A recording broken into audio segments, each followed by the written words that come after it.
عليكم ورحمة الله تعالى وبركاته. اش اخباركم؟ بخير وعلى خير، نتمنى تكونوا في احسن الاحوال.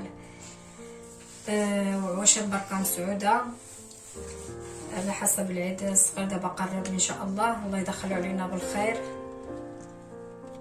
المهم اليوم ان شاء الله غادي نعملوا العصير 3 ديال الانواع. واحد ديال الدلاح بالنعناع، عندي هنايا واحد نص دلاحه، واحد الكميشه ديال النعناع غير الاوراق ديالو، يعني واحد القدر، واحد 3 ديال القطيبات حيت لهم الورقات ديالهم، هما اللي غادي نعدلو بها العصير. ما كيدي لا سكر لا والو، ما فيه لا سكر لا حتى شي حاجه، وصيا الدلاح والنعناع. الثاني عندنا ديال البطيخ، عندي هنا واحد نص بطيخه والحبق، عندي عندك واحد الكميشه ديال الحبق، واحد 3 ديال العروشه ديال الحبق، وغير الورقات حيت لا الورقات، وغادي نطحنوها وما كيدي لا سكر، كيمشي غير هكذا. والعصير الثالث عندي فيه واحد النص ديال البينيا، واحد المانغا قشره مقطعه طريفات، وواحد الرمانه، و400 ديال مليلتر ديال العصير ديال الحامض، و200 غرام ديال العسل، ولتر ونص ديال الماء.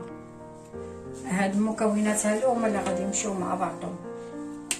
اي حاجه غادي نطحنها غادي نصفيها تصفي ضروري منه، باش كتبقى اي حاجه كانت بحال الزريعه ديال الدلاح ولا هادي كتبقى باش ما تكون تشربها، يعني ما تجيكش تخدلكش.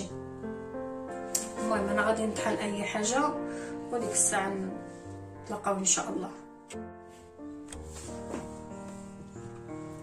دابا هذا هو العصير ديال الدلاح اللي عصرته، ها كيفاش كيجي تبارك الله ما شاء الله.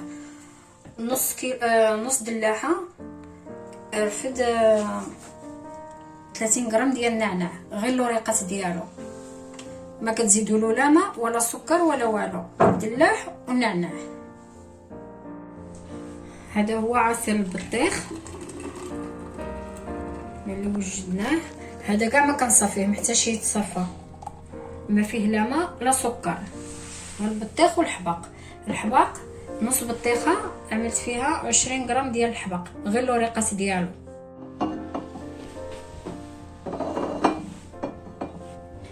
وهذا هو عصير ديك الفواكه اللي عندنا، ها كيفاش كيجي. بطبيعه الحال عندي مطحون وصفيته، رفد لي نص لتر ديال الماء، ديك المقادير اللي عملت ديال الفواكه كيجي تبارك الله ما شاء الله. والعسل عندي فيه 400 غرام، اللي كيبغي الحلاوه اكثر يزيد شويه العسل ماشي مشكله. اللي مهم يعني هذا جميع العصير اللي عملت بلا سكر، يعني ما كاينش السكر بصفه نهائيه. ودابا هذا هو الشكل الاخر ديال العصير ديالنا اللي عندنا، هذا ديال الدلاح، وهذا ديال البطيخ، وهذا ديال الفواكه.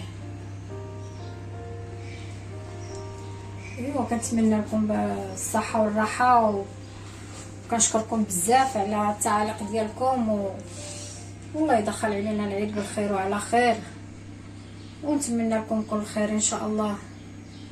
والى اللقاء مره اخرى ان شاء الله.